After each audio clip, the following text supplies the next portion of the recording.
Ond mae yna gyfle i arloesi yma hefyd, a mae argymhelliad 5 yn galw'n glir am ganolfan addysg feddygol ym Mangor. Mae yna gymaint o resymau dros yr angen yn ieithyddol, yn ddaearyddol, yn economaidd, hyd yn oed o ran cynyddu cyfleon i fyfyrwyr o'r gogledd astudio yn ei milltir sgwâr, hefyd o ran datblygu arbenigedd mewn darparu gofal iechyd, wledig, ddwyieithog.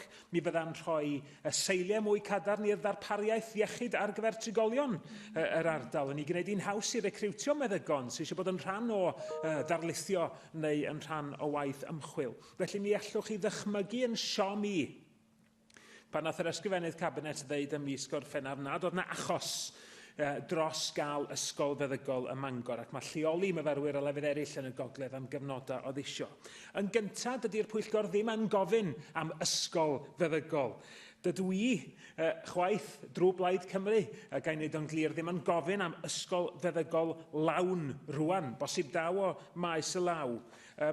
Mae hynny'n rhywbeth fydda'n cymryd blynyddoedd, ond efo cydweithio rhwng Llywodraeth, y Ddioniaeth a'i olynydd, prifysgolion Bangor, Caerdydd, Abertawe a rhai dros y ffin hefyd pam lai, does na'n wir ddim rhwystyr i gymryd camau cyntaf tuag at gynnig cwrs llawn i israddedigion wedi hangori ym Mangor ac i symud tuag at hynny.